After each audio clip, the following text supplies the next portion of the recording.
স্টেশনে চলন্ত ট্রেনের নিচে ঝাঁপ দেওয়া নারী বেঁচে আছে। গতকাল কুমিল্লা রেল স্টেশনে চলন্ত ট্রেনে এক নারী ঝাঁপ দিয়েছে, এমন ভিডিও ভাইরাল হয়েছে সামাজিক মাধ্যমে।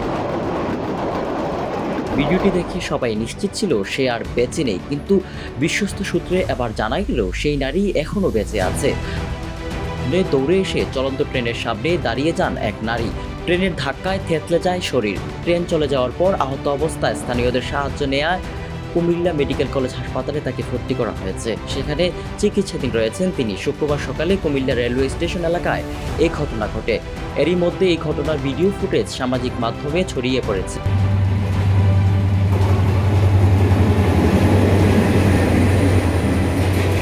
ওই নারীর নাম বেবি বেগম। তিনি নগরীর বাগিচাকাও এলাকার বাসিন্দা। পুলিশ ও স্থানীয় সূত্রে খবর, সকাল 9টার দিকে চট্টগ্রামগামী মহানগর প্রভাতী ট্রেনটি কুমিল্লা স্টেশনে ঢোকার সময় প্ল্যাটফর্ম থেকে এক নারী দৌড়ের সামনে দাঁড়িয়ে যান।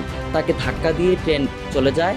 এ সময় স্টেশনে দাঁড়িয়ে থাকা যাত্রীরা চিৎকার করতে থাকেন। পরে ট্রেন চলে গেলে তাকে উদ্ধার করে হাসপাতালে ভর্তি করা হয়। কুমিল্লা রেলওয়ে স্টেশন ফাঁড়ির ইনচার্জ মোহাম্মদ ইসমাইল হোসেন বলেন, আহত অবস্থায় ওই নারীকে কুমিল্লা মেডিকেল কলেজ হাসপাতালে ভর্তি করা হয়েছে।